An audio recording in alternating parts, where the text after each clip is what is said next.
Right, welcome back to the morning show here on Arise News. In view of the recent judgment by a UK court that awarded the Process and Industrial Development Limited, p&ID, $9.6 billion to be paid by the Nigerian government, more revelations are beginning to surface concerning the deal between the company and the federal government of Nigeria. Indeed. Well, the Nigerian government lawyers had argued that the award should not have been enforced because England was not the correct place for the case. The lawyers also insisted that the amount awarded was, quote, manifestly excessive.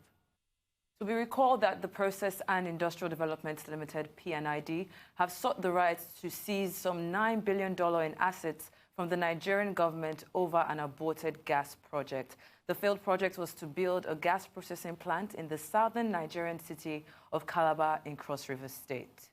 Well, joining us now for updates on this issue is Shola Oshodi, Registrar and CEO, Nigerian Institute of Chartered Arbitrators. Thank you so much for joining us. Good morning. Thank you. From the last time you were on the show, there have been more revelations, allegations, and counter-allegations. There has also been an optimism, a renewed optimism on the part of the federal government of Nigeria. What do you think is responsible for this optimism? What more are we learning about this case? Or is it just smoke and mirrors? Well, thank you for inviting me on the show today again. Well, I will say that there are a lot of developments regarding the p&ID matter because it's all over the public space right now, and the government has decided that they need to do something about it. So it's part of a system that has been on for so many years, unfortunately for us as Nigerians. It's coming in at this time where Nigeria is, quote and unquote, very low in terms of financial status. But I believe that a lot needs to be done. The government is optimistic, we Nigerians are optimistic, and I say it's time to change the narrative, which is to say, go after these guys. Let us no longer sit on our rights and just assume matters like this are going to fly away or never existed. When we need to deal with them, let's come out full force and give it everything we've got to ensure that from the initial stage, Nigeria is fully represented. And we do everything within our powers to sway the award in our favor. Because it was clear from the very beginning that this award should never have been awarded against Nigeria. Given the fact that the p&ID never did anything in Nigeria. They didn't do anything. It was a sham. But they have come out to say that they actually spent $14 million in preparation for this event, and that's how they were able to come up with the $9.6 billion, because they projected the profit that they would have made if this contract actually didn't fall apart. Well, anybody can claim anything. If you want to say you brought in money to Nigeria for this contract, then where are the records?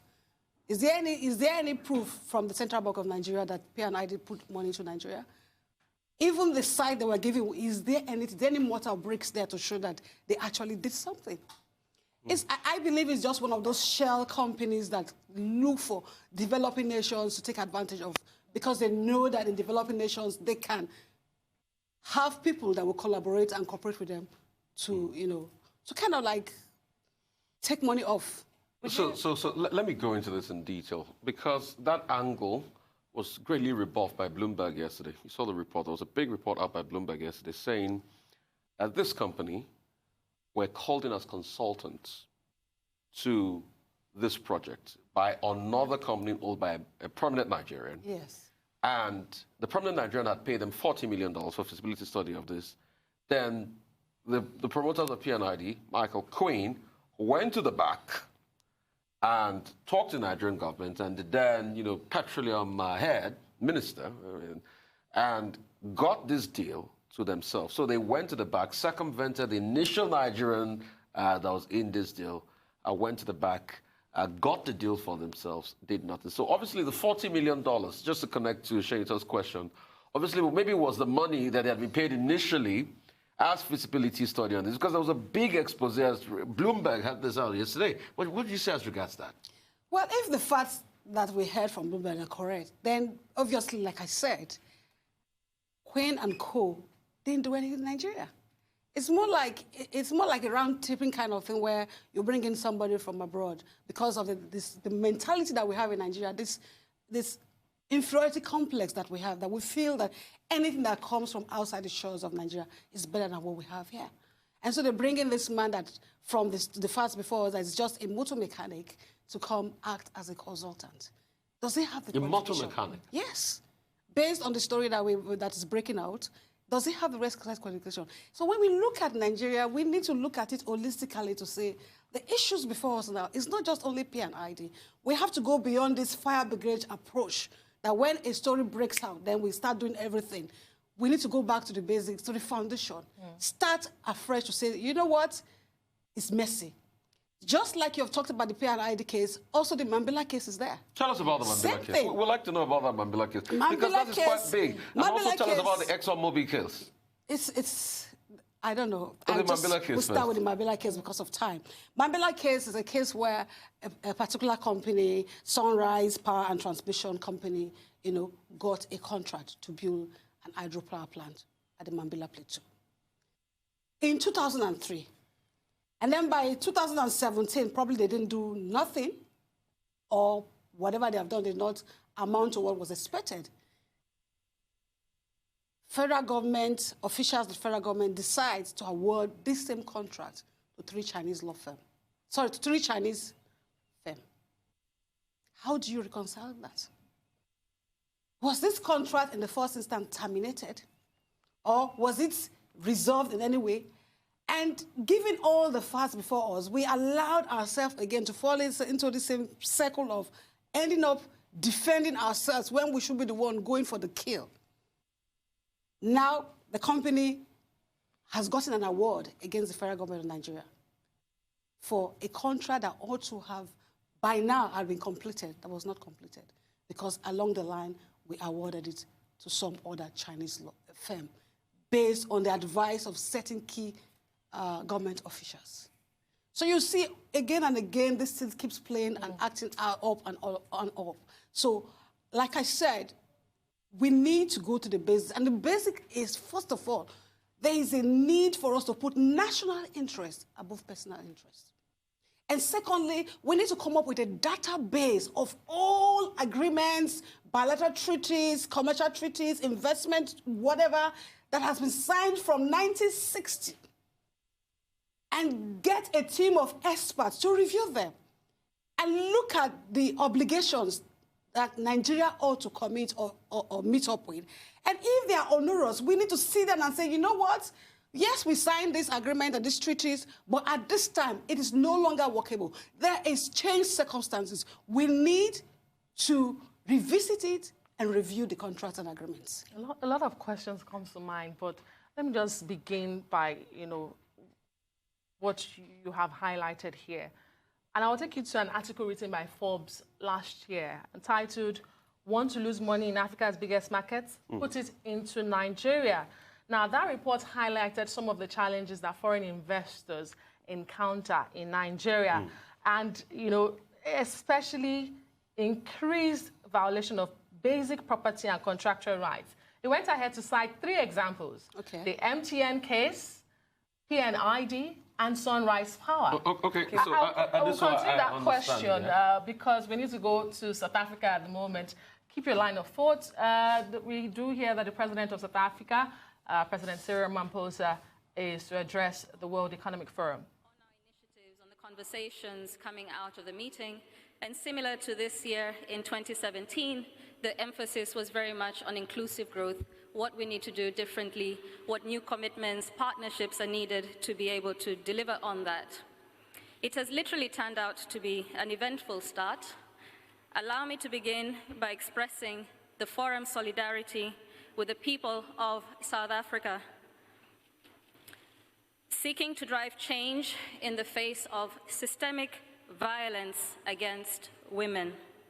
This is a top priority for our meeting, and one we want all our leaders to take action on.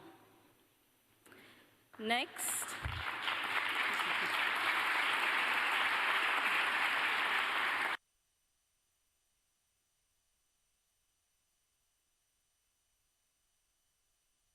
behalf.